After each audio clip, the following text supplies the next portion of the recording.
Make in India और आत्मनिर्भर भारत, दो सरकार के तगड़े और बेहतरीन आइडियाज सुनने में, कहने में, देखने में बहुत अच्छे लगते हैं और उस पर काम भी हो रहा है और काम भी अच्छा खासा होता दिख रहा है। और इसी के चलते आपने देखा कि किस तरह से सरकार ने ईज ऑफ डूइंग बिजनेस पर फोकस किया और इस पायदान में हम काफ़ी हद तक ऊपर आए हैं ग्लोबल दूसरे देशों के मुकाबले में। यानी कि जो लोग बाहर से आकर हिंदुस्तान में कामकाज करना चाहते हैं, कारोबार करना चाहते हैं, उनके लिए काफ़ी आसानी की गई है, प्रोसेस आसान किए गए हैं। लेकिन हिंदुस्तान के जो छोटे कारोबारी हैं, बड़े कारोबारी हैं, जिनमें ताकत है, गुंजाइश है, क्षमता है और बड़ा बनने की, क्या वो भी इतनी ही आसानी से कामकाज कर पा रहे हैं? कंप्लायंस के क्षेत्र में काफ़ी कुछ काम हुआ है और जितना हुआ है उससे कहीं ज़्यादा होना बाकी है।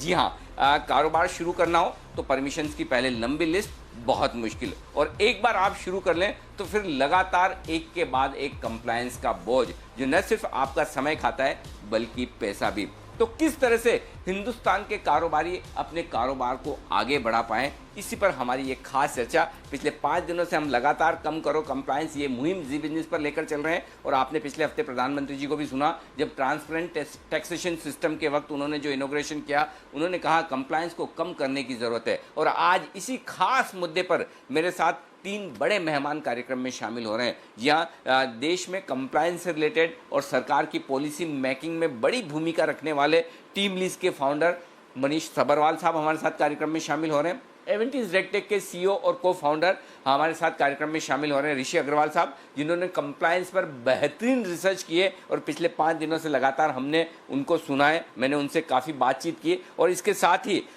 देश में कॉरपोरेट वर्ल्ड में अच्छी खासी पहचान रखने वाले एसोचैम के प्रेसिडेंट और रियल एस्टेट सेक्टर के दिग्गज निरंजन हीरानंदानी साहब भी हमारे साथ कार्यक्रम में शामिल हो रहे हैं। आप सबका स्वागत है। शुरुआत ऋषि अग्रवाल साहब आपके साथ करना चाहता हूं क्योंकि पिछले 5 दिनों से मैं लगातार आपसे बात कर रहा हूं। एक बार समअप के लिए दर्शकों को ये बताएं कि हिंदुस्तान में कंप्लायंस का ताना बाना जो जाल है वो कितना बड़ा है, उसके बाद मैं आपसे आगे इसके सॉल्यूशंस पर बात करूंगा। जी तो अनिल जी, कार्यक्रम में आमंत्रित करने के लिए बहुत बहुत धन्यवाद। अगर केंद्र और राज्य सरकारों की सारी कंप्लायंसेस को जोड़ा जाए तो करीबन 1536 एक्ट्स में अनिल जी करीबन 70,000 कंप्लायंसेस और उनमें 6,618 फाइलिंग्स हैं। आज एक लघु वर्ग के उद्योग को देखा जाए जो कि एक राज्य में कार्यान्वित है तो उसमें करीबन 364 कंप्लायंसेस एक साल में लगते हैं, जिसमें से 192 कंप्लायंसेस लेबर के होते हैं, करीबन 143 रिटर्न्स और रिटर्न्स उनको भरने पड़ते हैं, 103 पेमेंट्स करने पड़ते हैं और करीबन 64 अलग-अलग तरीके के रजिस्टर उनको रखने पड़ते हैं। इस तरह के उद्योग को आज करीबन 1 लाख रुपया महीना सिर्फ कंप्लायंस में कंसल्टेंट्स को देना पड़ता है। तो इसी लघु उद्योग को अगर हम बड़ा कर दें, 5 से 6 राज्यों में इसको लेके चले जाएं, 5 से 6 राज्यों में इसके प्लांट्स डाल दें, कुछ सेल्स के ऑफिसेज डाल दें, कुछ वेयर हाउसेज डाल दें अनिल जी, तो ये करीबन 5 से 6,000 कंप्लायंसेस साल के हो जाते हैं। तो आज कंप्लायंस का देश में जो भार है एक उद्योग पर, वो 300, 350 से लेके 5,000 के बीच में है, आपके साइज के ऊपर डिपेंड करता है। बिल्कुल सब्बरवाल साहब, कंप्लायंस पर बातचीत करने के लिए आपसे बेहतर कोई हो नहीं सकता क्योंकि एक और आप कॉर्पोरेट वर्ल्ड से जुड़े हैं और दूसरी तरह से सरकार के साथ भी उनकी पॉलिसी मेकिंग में बड़ी भूमिका निभाते हैं। मैं आपसे सवाल पूछूं उससे पहले एक छोटी सी बात कहना चाहता हूं। मेरे एक मित्र हैं, सिंगापुर में कारोबार शुरू करना चाहते थे, सिंगापुर एयरपोर्ट पर उतरे, एक ईमेल आईडी और एक मोबाइल नंबर और 2 घंटे में उनकी कंपनी तैयार हो गई। कोई फिजिकल कहाँ एड्रेस होगा वो आप जब कारोबार शुरू करना चाहें तब बताएं। एक बार अगर आपको कंपनी बनानी है, सिर्फ मोबाइल नंबर और ईमेल आईडी से आपकी 2 घंटे में सिंगापुर में कंपनी बन जाती है। और हम हिंदुस्तान में मुझे नहीं पता कितने हफ्ते, कितने महीने लगते होंगे और कितनी सारी फॉर्मेलिटीज़।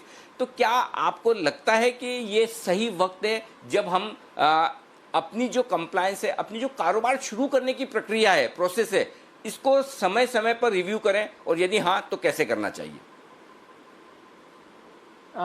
देखिए, सिंगापुर में जितने लोग हैं उतने लोग तो चांदनी चौक में हैं, तो कभी कभी ये जो कंपैरिजन्स होते हैं जी सिंगापुर और हांगकांग के, और वो इंडिया को चाइना से कंपेयर करना पड़ेगा एक अब दूसरे को। लेकिन जो ऋषि ने जो लिस्ट बताई जो कंप्लायंस की, इसमें आपकी डिस्टर्बेंस आ रही है थोड़ा। ऋषि ने जो कंप्लायंस से सुन पा रहा हूं सर, मैं आपकी बात सुन पा रहा हूं। ठीक जी ऋषि ने जो कंप्लायंस की लिस्ट जो बाहर बताया, वो उससे सीधा लाइन हम कर सकते हैं 1956 सेकेंड 5 ईयर प्लान में। 1956 में जो दूसरा 5 ईयर प्लान पास हुआ था, उसने प्राइवेट सेक्टर को बहुत अविश्वास से देखा, बहुत गवर्नमेंट का बढ़ावा बढ़ाया, पब्लिक सेक्टर का बढ़ावा बढ़ाया, कैपिटल मार्केट्स को रोका। तो जो वो जो सोच थी 1956 की, वो 1991 में थोड़ी बदली, लेकिन पूरी तरह से नहीं हम बदल पाए हैं। और ये जो कोलेस्ट्रॉल है, इसकी वजह से जो हमारा कैपिटल है वो बिना लेबर के फंसा हुआ है, और जो हमारा लेबर है वो बिना कैपिटल के फंसा हुआ है। तो ये बहुत इंपॉर्टेंट अनफिनिश्ड टास्क है जो 1991 में हमने जो रिफॉर्म शुरू किए, उसके बाद हम दो तीन चीजें उसमें भूल गए। हम करप्शन भूल गए, हम कंप्लायंस भूल गए, हम एजुकेशन रिफॉर्म भूल गए। एजुकेशन रिफॉर्म जो न्यू एजुकेशन पॉलिसी में है, उसका काफी ध्यान लोग को देना चाहिए, क्योंकि वो बहुत इंपॉर्टेंट डॉक्यूमेंट है। जो करप्शन की बैटल चल रही है वो तो चलती रहेगी, लेकिन ये जो कंप्लायंस की बैटल है, मैं तो विनती करता हूं गवर्नमेंट से कि 90 दिन का कंप्लायंस कमीशन बैठाएं, और कंप्लायंस कमीशन से कहें कि 50% कंप्लायंसेस और 50% फाइलिंग हटा दें। और सबसे बुरी बात जो हमारे 70,000 कंप्लायंसेस में है, उसमें से 8,000 में तो जेल प्रेस्क्राइब है।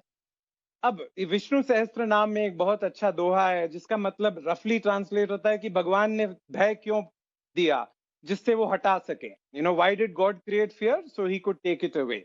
तो ये जो क्रिमिनलाइजेशन हो गया है इतना ज्यादा हमारे कंप्लायंस सिस्टम का, कि 70,000 कंप्लायंसेस में 8,000 में आप जेल जा सकते हैं, ये बहुत इंपॉर्टेंट इन्वेस्टमेंट को भय करता है। और पर्टिकुलरली जो फैक्ट्रीज चाइना से आना चाहती हैं, सिंगापुर से भी जो आना चाहते हैं, या जहां से भी आना चाहते हैं, वो लोग ये कंप्लायंस सिस्टम नहीं समझते हैं। हम लोग इंडिया में थोड़ा मैनेज कर लेते हैं या इससे पीस कर लेते हैं, या अगर हमको फॉरेन इन्वेस्टर्स, कैपिटल मार्केट्स और ये इन्वेस्टमेंट साइकिल जो कोविड के बाद आना चाहिए, कोविड के बहुत पेन होगा इस इकोनॉमी में। एमएसएमईज में हमारे 6 करोड़ एंटरप्राइजेस हैं, उनको बहुत सारे कोविड के बाद जी नहीं पाएंगे। तो जो पॉलिसी विंडो कहते हैं पॉलिटिकल साइंस में, कि जब प्रॉब्लम और सॉल्यूशन और टाइमिंग साथ आता है तब चेंज होता है। 1991 में एक पॉलिसी विंडो खुला था, 2020 में कंप्लायंस के लिए एक बहुत इंपॉर्टेंट पॉलिसी विंडो है, जो बहुत तेजी से जॉब क्रिएशन फॉर्मलाइज कर सकता है, और बहुत इंपॉर्टेंट है कि हम ये विंडो ना खोएं। बिल्कुल। तो सबरवाल साहब ने एक बहुत ही बढ़िया सुझाव दिया है, एक कमीशन बने, 90 दिन के भीतर वो अपनी रिपोर्ट दाखिल करे, सरकार उस पर विचार करे और लागू करे। और आई एम श्योर हमारे जो 3 बड़े एक्सपर्ट्स इस पैनल पे हैं, वो अपनी सेवाएं निःशुल्क सरकार को देने के लिए तैयार हैं। और हमने भी पिछले 7 दिनों में जो कुछ भी पूरे देश भर के लोगों से इस कम करो कंप्लायंस की मुहिम में जो कुछ सुझाव आमंत्रित किए, वो हम सरकार तक पहुंचाने की कोशिश करेंगे। हीरानंदानी साहब, आपका सेक्टर रियल एस्टेट, मुझे लगता है कि इससे ज्यादा कंप्लायंस का बोझ और किसी सेक्टर पर हो नहीं सकता। आप और आपके कस्टमर्स दोनों ही दबे हुए हैं कंप्लायंस के बोझ में। मेरे ख्याल से घर खरीदने में जाऊं 35 से 50% कॉस्ट तो ये कंप्लायंस में, ये सारे टैक्सेशन ये वो उनमें चली जाती है। आखिर रास्ता क्या है सर, कम कैसे किया जाए, ये बताएं सर। इरादा क्लियर हो, स्पष्ट हो, और प्रधानमंत्री इसके ऊपर फोकस करें तो जरूर इसमें सुधार हो सकता है। लास्ट 3 साल में कुछ सुधार हुए हैं, जैसे हम म्युनिसिपल कॉरपोरेशन ग्रेटर मुंबई की जो सुविधा है, वो उन्होंने कुछ टेबल्स कम कर दिए है, तो वो एक फर्क आ गया है, जहां हम कुछ इम्प्रूवमेंट हुए, इसलिए वो वर्ल्ड बैंक की जो रेटिंग है वो काफी इम्प्रूव हुआ है।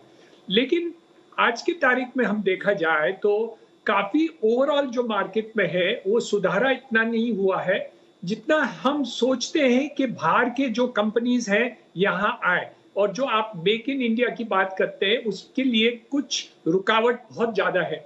मैं आपको एक दाखला देखूं कि 2019 में आप देखिए कि 42 कंपनियां चाइना छोड़ के बाहर निकल गए। सब टेक्सटाइल के कंपनीज थे, क्योंकि लेबर का कॉस्ट ज्यादा था। ये 42 कंपनीज में से 23 कंपनीज वियतनाम में चले गए, 8 एक कंपनी बांग्लादेश चले गए, सिर्फ 2 कंपनियां इंडिया में आए। इसलिए नहीं कि यहाँ हमारे कॉस्ट कम नहीं है, कम है, यहाँ प्रॉब्लम्स जो है वो ईज ऑफ डूइंग बिजनेस की बात कर रहे हैं, वो बहुत काफी अड़चनित है। इसलिए जो अभी कृषि अग्रवाल जी ने बताया, वो जो प्रॉब्लम्स हैं इतने नंबर्स के हैं, लेबर के जो इश्यूज हैं इतने कॉम्प्लिकेटेड कर दिए हैं कि वो यहाँ आने से हिचकिचाते हैं। तो मेरे अंदाज से ये जो आपने कमीशन की बात की, या वो ब्यूरोक्रेटिक ऑर्डर कर दें, या ग्रुप ऑफ मिनिस्टर्स ये कर दें, या हमारी जो एसोसिएशंस है वो सुझाव दे सरकार को और उसको मान्य सरकार कर दे, मेरे अंदाज से कुछ भी करके इसका मार्ग निकालने की आवश्यकता है। और ये आप कर जाएंगे तो मेरे अंदाज से जो आप मेक इन इंडिया की बात कर रहे हैं, जो इन्वेस्टमेंट और फॉरेन एक्सचेंज यहाँ आना चाहती है, या जो हम फैक्ट्रियां या बिल्डिंग्स या रियल एस्टेट यहाँ इन्वेस्टमेंट करना चाहते हैं, ये सब में हम कर सकते हैं, क्योंकि हमारे पास सब कुछ है। हमारे पास रॉ मटेरियल्स हैं, हमारे पास जनरेशन पावर की सुविधा है। लेकिन हम देखें, अभी आपको मैं एक दूसरा दाखला दिखाऊं कि जो कॉम्प्लिकेशन बहुत होता है। हम कुछ कंपनियां यहाँ टेक्सटाइल्स के चल रहे हैं महाराष्ट्र में, लेकिन इलेक्ट्रिसिटी कॉस्ट, पावर कॉस्ट इतना ज्यादा है कि वो गुजरात में शिफ्ट हो रहे हैं। वो पूरा रीसेटलमेंट गुजरात में करना चाहते हैं, और कुछ नहीं, न लेबर की प्रॉब्लम नहीं कुछ, लेकिन वो जो इलेक्ट्रिसिटी पावर की कॉस्ट है वो बहुत ही ज्यादा है, क्योंकि महाराष्ट्र में वो क्रॉस सब्सिडी पावर की एग्रीकल्चर को करती है, इसलिए वो पावर कॉस्ट बहुत ही ज्यादा है। अभी आप सोचिए, आप ट्राई कर रहे हैं कि दूसरे नए फैक्ट्रीज यहाँ लग जाएं, लेकिन जो जूने कंपनीज है वो शिफ्ट करना चाहते हैं। तो मेरे अंदाज से ये इडियोसिंक्रेसीज जो हैं, हमें ये क्लियर करने की आवश्यकता है, और आप करेंगे तो जो प्रधानमंत्री चाहते हैं, मेक इन इंडिया करना चाहते हैं, या सिस्टम करना चाहते हैं, ईज ऑफ बिजनेस करना चाहते हो, इसलिए हम चाहते हैं कि ये सब करने से देश को बहुत ही फायदा हो। और आपको बधाई देना चाहता हूँ सिंघवी साहब कि ये आप लोग ने जो प्रोग्राम किया है ये बहुत उचित है, और मेरे अंदाज से देश को बहुत ही फायदेमंद हो सकता है, क्योंकि आप इसको नोट डाउन करके एक नंबर स्कीम दे दें, हमें एसोचैम में भी भेज दीजिए, तो हम भी सरकार को इसके ऊपर पूरे आइटम से सिफारिश करेंगे। जरूर, और बिल्कुल आपको भी धन्यवाद, और विशेष धन्यवाद ऋषि अग्रवाल जी को, सब्रवाल साहब को, जिन्होंने काफ़ी एक्सटेंसिव रिसर्च करके हमें डेटा मुहैया करवाया, और उनके डेटा के बेसिस पर हमने पूरी ये कैंपेनिंग की और ये शो बनाया। लगातार पिछले हफ्ते हमने रोज शो किए, और अब फाइनल शो मैं आपके साथ कर रहा हूँ। फाइनल मतलब इस सीरीज़ का, जब तक ये पूरा कैंपेन अपने एक मुकाम पर न पहुँच जाए तब तक हम करेंगे ज़रूर। लेकिन एक सब्रवाल साहब, एक सवाल जो है कि जितनी कंप्लायंस कम होगी उतना करप्शन भी कम होगा, ये हम मानकर चल सकते हैं। अब होता ये कि अगर सरकार चाहे भी, कोई मंत्री चाहे भी कि कुछ चीज़ें कम की जाए, तो ब्यूरोक्रेट्स टांग अड़ा देते हैं। सर देखिए, आप ऐसा करेंगे ना तो फिर आप जाने सर, कभी कल को कोई मामला आ गया तो मुझे नहीं पता। तो ये जो ब्यूरोक्रेट्स भी कई जगह टांग अड़ाते हैं, ताकि जितना कंप्लायंस ज्यादा, इस कुर्सी पे मैं बैठा हूं तो मेरी पूछ, इसको निपटेंगे कैसे सर? ये सिस्टम कैसे चेंज करेंगे? देखिए, अगर हमको ease of doing business sustainable basis, मतलब लंबी दौड़ में दौड़ना है, तो ब्यूरोक्रेटिक रिफॉर्म बिल्कुल ईज ऑफ डूइंग बिजनेस के साथ होना पड़ेगा। दिल्ली में 55 मिनिस्ट्रीज की जरूरत नहीं है। जापान में सिर्फ 8 कैबिनेट मिनिस्टर हैं, यूएस में सिर्फ 14 कैबिनेट मिनिस्टर हैं, और यूके में सिर्फ 22 कैबिनेट मिनिस्टर हैं। हर मिनिस्ट्री में 2 सेक्रेटरी होते हैं, 4 एडिशनल सेक्रेटरी होते हैं, जॉइंट सेक्रेटरी होते हैं। इनफैक्ट अब तो दिल्ली में 250 लोग हैं जिनका rank secretary to government of India है। इंडिया को जरूरत नहीं है 250 लोगों की दिल्ली में secretary of government of India की। और ये तो हम दिल्ली की बात कर रहे हैं। और एक जो ऋषि के आप डेटा से आपको भी लगा होगा कि सेंटर और स्टेट को दोनों साथ काम करना पड़ेगा इसके लिए, क्योंकि इंदिरा गांधी कहती थी कि अगर स्टेट स्ट्रांग हो जाए तो देश वीक हो जाता है। एनटी रामाराव कहते थे कि अरे सेंट्रल गवर्नमेंट तो एक कहानी है, इंडिया तो अपने स्टेट गवर्नमेंट से चलती है। वो दोनों गलत थे। सेंटर और स्टेट को दोनों साथ काम करना पड़ेगा, क्योंकि जो चाइना से आता है वो शायद आज की जमाने में आज के दिन में शायद उड़ीसा, बिहार, उत्तर प्रदेश में आराम से नहीं जाए, लेकिन कर्नाटका, आंध्रा, तमिलनाडु, गुजरात, महाराष्ट्र, जो 6 और 7 इंडस्ट्रियलाइज स्टेट्स हैं, वो सेंटर और स्टेट को साथ काम करना पड़ेगा। पहले हम 50 फैक्ट्री ले आए, उन 50 को देख के और 200, 300, 400 आ जाएंगी। तो जो स्टेट और सेंटर का साथ काम करना हो, वो ब्यूरोक्रेटिक रिफॉर्म के साथ, जो सिविल सर्विस रिफॉर्म, जो वीरप्पन मौली की पिछली एडमिनिस्ट्रेटिव रिफॉर्म्स कमीशन थी, या बहुत सारे रिपोर्ट्स एडमिनिस्ट्रेटिव रिफॉर्म पे हो चुके हैं। तो हमारे पास 20 साल पुरानी 4 रिपोर्ट्स हैं ब्यूरोक्रेटिक रिफॉर्म, एडमिनिस्ट्रेटिव रिफॉर्म। तो एक तो हम कंप्लायंस कमीशन 90 दिन में कर दें, लेकिन अगर हम ब्यूरोक्रेटिक रिफॉर्म नहीं करेंगे, वो जैसे फिर से पेड़ उग जाता है इन कंप्लायंसेस का, ये ब्यूरोक्रेसी फिर से उगा देगी।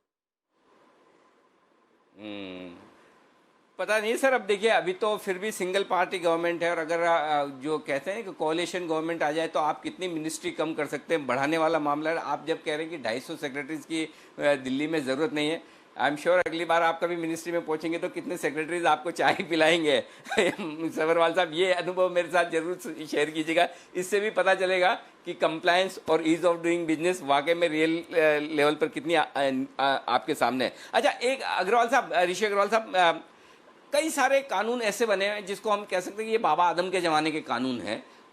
उस समय ठीक थे, बना दिए, और पिछले हफ्ते जब मैंने आपसे बात की उसमें कई सारे आपने एग्जाम्पल ऐसे दिए भी हैं। क्या ऐसे ढेर सारे कानून हैं जो अपनी अहमियत खो चुके हैं, उनकी ज़रूरत ही नहीं है, उनके भी कंप्लायंस करवाए जा रहे हैं? क्या इन्हें तो तुरंत प्रभाव से खत्म किया जा सकता है? ऐसा कुछ अनुभव है आपका?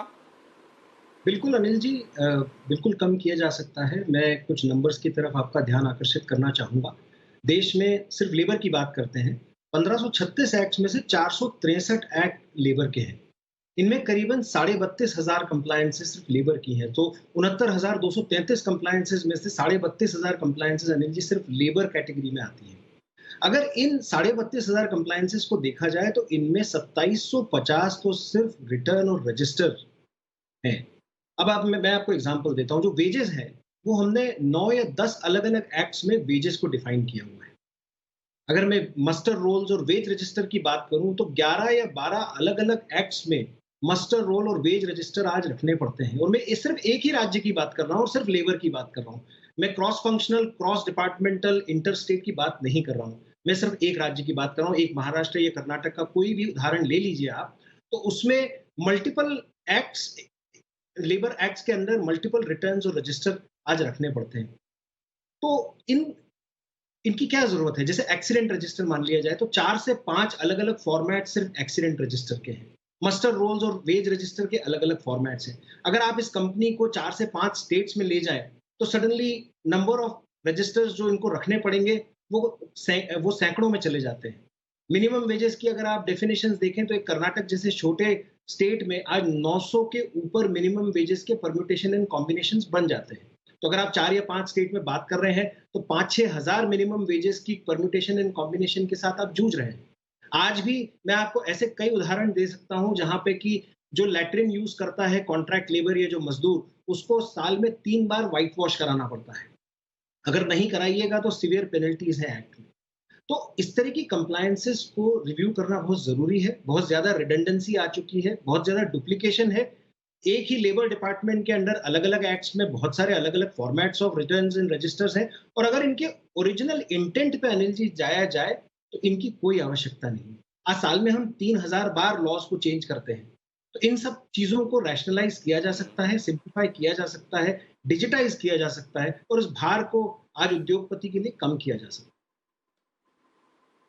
जी, हीरानंदानी साहब, एक चीज़ जो मैं जानना चाहता हूँ, देखिए आप तो बड़े बिजनेसमैन हैं, लंबा चौड़ा स्टाफ भी है आपके पास, और आपके पास 2-4 कानून एक्स्ट्रा भी लगा दे तो कैसे भी गिरते पड़ते आप उसको पालन कर ही लेंगे। लेकिन आप चूंकि एसोचैम के प्रेसिडेंट है, छोटे कारोबारी एमएसएमईज भी आपके संस्था से जुड़े हुए हैं, आपके मेंबर्स हैं, ये बताइए उनके लिए कितना मुश्किल काम है कि एक तो छोटा कारोबार, उसके ऊपर आप प्रोफेशनल हायर करो, समय लगता है, पैसा लगता है। तो क्या कुछ ऐसा सिस्टम बनाया जाए कि एक पर्टिकुलर लिमिट की टर्नओवर हो, एक पर्टिकुलर लिमिट का पैसा प्रॉफिट कोई कंपनियां कमा रही है, एमएसएमईज हैं, उनके लिए मिनिमम कैसे कर ले तो कम से कम है ना, वो ध्यान बिजनेस बढ़ाने में दे, न कि मतलब सीए से बात करनी है, जीएसटी वाले से बात करनी है, 5 और फैक्ट्री वालों से बात करनी है। तो इसको कैसे कम कर सकते हैं सर? इसके बारे में सुझाव दें आप। इच्छा हो, विचार ऐसे सीधे हो तो जरूर हो सकता है, जैसे आपने बताया अभी कि ये पॉलिटिकल लीडरशिप की भी आवश्यकता है, लेकिन ब्यूरोक्रेसी की भी सहानुभूति चाहिए, क्योंकि काफी उसमें जब कानून बदलते हैं तो उसमें इतने किंतु परंतु आ जाते हैं कि वो कहाँ ना कहाँ वो क्या बोलते हैं जाल बिछा देते हैं कि कुछ न कुछ कहाँ लोग बिजनेसमैन वहां आके उनके दरवाजे पर या उनके ड्रॉर पर आके फंस जाए। तो मेरे अंदाज से ये एक ऐसे विचार से कमीशन करें या कोई सीनियर ब्यूरोक्रेट को यूज करें या पॉलिटिकली ग्रुप को करें या हमारे एसोसिएशन के द्वारा हम सुझाव दें। हमने अभी कंपनीज एक्ट के चेंजेस करने की सुझाव दिए, उसमें 190 सेक्शंस के बदलाव करने की आवश्यकता है सिर्फ कंपनीज एक्ट एक में, और जैसे लेबर लॉ है उसमें और चेंजेस हैं। वैसे देखा जाए हमारे जो रियल एस्टेट के सेक्टर में है वहां कितने कानून है लेबर के बारे में या उनको सजाव कैसे करने के लिए, और वो है। और दूसरे बाकी जो लेबर के कानून में हर स्टेट के कानून अलग है, और जो अपने को ये जो रजिस्टर मेंटेन करना है हर स्टेट वाइज लोकल कॉरपोरेशन की जो प्रॉब्लम्स हैं वो अलग है, स्टेट्स की बात है, सेंट्रल गवर्नमेंट के हैं, जीएसटी के हैं, इनकम टैक्स के कितने हैं। तो मेरे अंदाज से ये रिफॉर्म प्रोसेस के लिए एक क्रांति करने की आवश्यकता है। हम एक क्रांति करें कि विद इन 6 मंथ्स ये सब जो नेगेटिव्स हैं और जो हमें ईज ऑफ बिजनेस करने में अड़चन दे रही हैं उसको हम मिटा देंगे, नहीं इसके हम बदला देंगे, इसको मिटा देंगे। तो जो अब आपने सामने अभी बताया कि सिंगापुर में जो ईज है वैसे ही करना चाहिए, क्योंकि हमारे पास एक चांदनी चौक जितना नहीं है, कितने चांदनी चौक है हमारे पास देश में, और हर चांदनी चौक को इतने आप कानून दिखाएंगे तो हमारा देश की प्रगति कभी हो ही नहीं सकती है, और हम चाइना को कभी कंपटीशन नहीं दे सकते। तो आपको विश्व में ease of doing business, vocal for local करना है, तो ये सब परिवर्तन करना ही है। और जब तक ये परिवर्तन आप नहीं करते हैं तो वो आप जो ग्लोबल टिकाव करना है, जो विदेश में भी टक्कर करना है, हमको कॉस्ट में कम कर देना है, हमें ये सब जब ये एक्सपोर्ट करते हैं तो ये अननेसेसरी कॉस्ट जो हमारे पास लग जा रहा है वो निकल नहीं जाए, तब तक ये बात सीमा नहीं आ सकती। तो आप जो कह रहे हैं वो सही है, और जो साहब ने बताया है, जिसने आंकड़े दिए कि इतने कानून में परिवर्तन है, ये मुझे लगता है एक डॉक्यूमेंट करके हम बनाते हैं, और ये सरकार को ये डॉक्यूमेंट पूरे पब्लिश करना चाहता है, और प्रधानमंत्री को हम ये प्रस्ताव देंगे कि ये जितने भी 18,000 जो बात है उसको कैसे आप मिटा के 1800 नहीं 18 ही कर दें, तो ये एक परिवर्तन आ सकता है। बिल्कुल बिल्कुल। और आमतौर पर आप इस तरह के शब्द एक बिजनेसमैन से कम सुनेंगे कि एक क्रांति की ज़रूरत है। जी हाँ, बिजनेस में भी एक क्रांति की ज़रूरत है, कंप्लायंस और कानून में भी क्रांति की ज़रूरत है। और वैसे तो निरंजन सर ये बड़ा बोरिंग सा सब्जेक्ट है, कोई बिजनेस चैनल भी इस पर बात नहीं करना चाहता, किसका इंटरेस्ट है, कुछ बदलने वाला नहीं है, कुछ होगा या नहीं होगा, इस पर टाइम वेस्ट करके क्या फ़ायदा, ये सब सोचते हैं। लेकिन फिर भी हमने हिम्मत की, अग्रवाल साहब, मनीष सर ने हमें काफ़ी कुछ इनपुट्स दिए हैं, काफ़ी कुछ रिसर्च दी, तो हमारा भी जोश बढ़ा, कॉन्फिडेंस बढ़ा कि चलिए इस मामले में कुछ आगे करते हैं। मनीष सर, एक जो सबसे बड़ी बात है, कोई एक बिजनेसमैन, कोई एक बड़ा विदेशी निवेशक आता है तो उसको कैबिनेट मिनिस्ट्री से लेकर एक छोटा बिजनेसमैन, छोटा कारोबारी जो एक छोटी जगह से कारोबार शुरू करता है, उसको म्यूनिसिपल कॉरपोरेशन लेवल पर, मिनिस्ट्री से म्यूनिसिपल कॉरपोरेशन तक सब जगह कंप्लायंस का जाल है और वहाँ पर लोग उलझते हैं। क्या कुछ ऐसा काम होना चाहिए, और होना चाहिए तो कैसे हो सकता है कि एकदम लोकल बॉडीज के लेवल से लेकर मिनिस्ट्री तक सारे कानूनों का रिव्यू हो, सब कुछ देखा जाए, सिंगल विंडो क्लियरेंस टाइप का कोई मामला बने, ऐसा कुछ हम सोच सकते हैं कि भविष्य में होगा हमारे देश में? सर बिल्कुल होगा सर। आई थिंक हमको चाइना और हमारा पर कैपिटा जीडीपी 1990 में एक था, अब वो हमारे से 4-5 टाइम ज्यादा है। और कोविड में जो दुख हुआ है या कोविड का जो पेन है, इसने रिमाइंड किया है हमको कि per capita GDP total GDP से ज्यादा इम्पोर्टेंट है। हम 5 तो पहुंच गए टोटल जीडीपी में, लेकिन 140 है पर कैपिटा जीडीपी में कंट्रीज में। तो जो इस कोविड का पेन है, मैं तो सोचता हूँ कि इस पॉलिसी विंडो से central government, state governments, ministries, bureaucrats monetary policy और फिस्कल पॉलिसी इंडिया को नहीं बचा सकती है। सिर्फ जो सोशल सिक्योरिटी इंडिया में सिर्फ एक प्रोग्राम हो सकता है, वो जॉब क्रिएशन हो सकता है। और फॉर्मल जॉब क्रिएशन के लिए, कंप्लायंस के लिए सिंगल विंडो, कंप्लायंस के लिए को काटना, तो कंप्लायंस के जैसे हिरनंदानी सर ने कहा कि क्रांति करना पड़ेगा। उसके बिना हम लोग जो हमारे 200 मिलियन लोग फार्म पे हैं और जिनको नॉन फार्म जॉब्स देने हैं, चाइना ने पिछले 30 साल में 40 करोड़ लोगों को फार्म से नॉन फार्म पे मूव किया है। उसी तरह का रेवोल्यूशन अगर हमको लाना है तो ये कंप्लायंस कमीशन बैठानी पड़ेगी। इस कंप्लायंस कमीशन को एक बहुत बड़ा चाकू लेना पड़ेगा इस कंप्लायंसेस और फाइलिंग्स में। उसी हिसाब से जो हमारा ट्रिस्ट विद डेस्टिनी जो नया अपॉइंटमेंट होगा वो कंप्लायंस को काट के ही होगा। ऐसे स्टेटस को जैसे चल रहा है वैसे नहीं होगा। बिल्कुल, सर्जरी करने की ज़रूरत है ताकि इस बीमारी से परमानेंटली छुटकारा पाया जाए। मैं आप तीनों को तो धन्यवाद देना ही चाहता हूं क्योंकि आपने इतने बेहतरीन इनपुट्स दिए, रिसर्च दी, अपने सुझाव दिए। लेकिन इस बार स्पेशली मैं हमारे दर्शकों का भी धन्यवाद देना चाहता हूं क्योंकि जिस तरह से दर्शकों ने इस मुहिम में हमारा साथ दिया, अपने सुझाव भेजे। अगर हम यही सोचेंगे कि देश में कभी कुछ बदल नहीं सकता तो कभी बदलेगा भी नहीं।